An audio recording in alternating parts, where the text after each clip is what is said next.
میری زندگی کا مقصد تیرے دین کی سرفرازی، میں اسی لیے مسلمان، میں اسی لیے نمازی۔ قرآن پاک میں اللہ پاک نے ہر طریقے سے انسان کو راہ حق پر آنے کی دعوت دی ہے،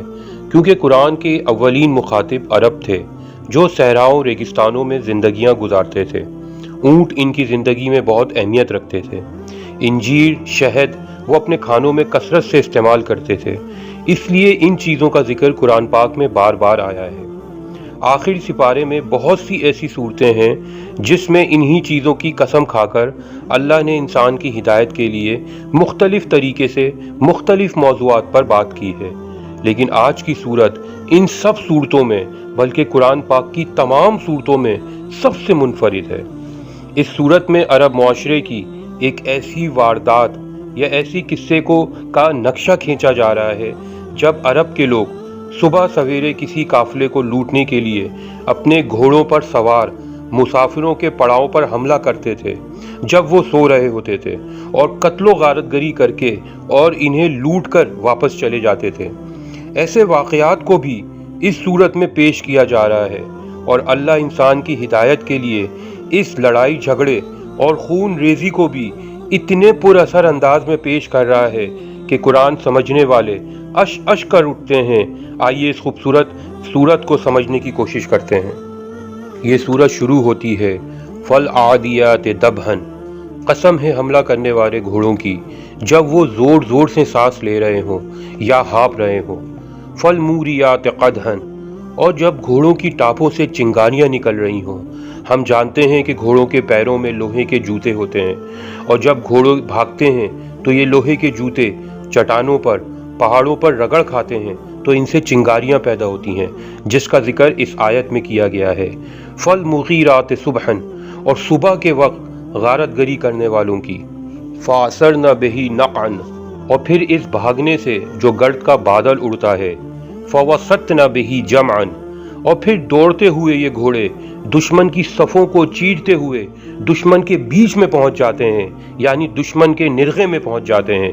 اس پورے سین کو اللہ پاک قرآن میں بیان کر رہے ہیں، اور پھر اس کی قسم کھا کر کہہ رہے ہیں ان الانسان لربہ لقنود،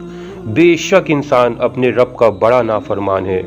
میں اتنی محنت سے قرآن کے مختلف ٹاپکس پر ریسرچ کر کے بہت احتیاط کے ساتھ یہ ویڈیوز بناتا ہوں۔ آپ لوگ اسے پسند بھی کرتے ہیں، مگر میرے چینل کو سبسکرائب نہیں کرتے کہ میرے چینل کو سبسکرائب کریں اور میری ویڈیو کو لائک اور شیئر ضرور کریں۔ قسم کھائی جا رہی ہے اس گھوڑے کی جو حملے کے لیے بے دھڑک بھاگ رہا ہے، اس کے پیروں سے چنگاریاں نکل رہی ہیں، گرد کے بادل اڑ رہے ہیں، خطرناک خون ریزی کا ماحول ہے۔ وہ گھوڑا سب خطروں سے باخبر ہونے کے باوجود دوڑتا ہوا دشمن کی صفوں میں گھس جاتا ہے اور بھاگتے ہوئے ان کے بیچ میں پہنچ جاتا ہے، صرف اپنے مالک کی وفاداری میں جو اس کو 2 وقت کا کھانا دیتا ہے اور تھوڑا بہت خیال رکھتا ہے۔ اس گھوڑے کی قسم کھا کر اللہ پاک کہہ رہے ہیں کہ انسان بے شک ناشکرا ہے، جو بے تحاشا نعمتیں دینے کے بعد بھی اللہ کو بھول جاتا ہے، ناحق لوگوں کی گردنیں اتار دیتا ہے، لوٹ مار کرتا ہے، لوگوں کی جمع پونجی، ان کے مال و اسباب کو لوٹ لیتا ہے، لیکن اپنے رب پر بھروسہ نہیں کرتا، اس کا شکر گزار نہیں بنتا۔ اس کے بعد کی آیتوں میں اللہ پاک فرما رہے ہیں کہ انسان جانتا ہے کہ روز قیامت والے دن اسے اپنے ہر گناہ کی جواب دہی کرنی ہوگی۔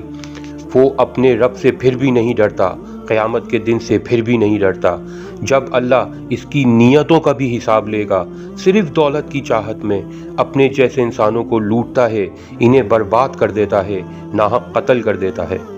اللہ کتنی خوبصورتی سے گھوڑوں کی وفاداری کی مثال دے کر انسانوں کی بے وفائی کو اجاگر کر رہا ہے، اور روز آخرت کی جواب دہی کو یاد دلا کر انسان کو اپنے ہی جیسے انسانوں پر کیے گئے ظلم و ستم سے باز رکھنے کی کوشش کر رہا ہے، نصیحت کر رہا ہے۔ ماشاءاللہ، اللہ پاک ہم سب کو روز قیامت کی تیاری کرنے والا مسلمان بنائے، اور ہمارے ہاتھوں سے، ہماری زبانوں سے ہمارے مسلمان بہن بھائیوں کو محفوظ رکھے، آمین۔ میرے واسطے دعا کیجیے گا، اور میرے اس ولاگ کو سب کے ساتھ ضرور شیئر کیجیے گا۔ شکریہ۔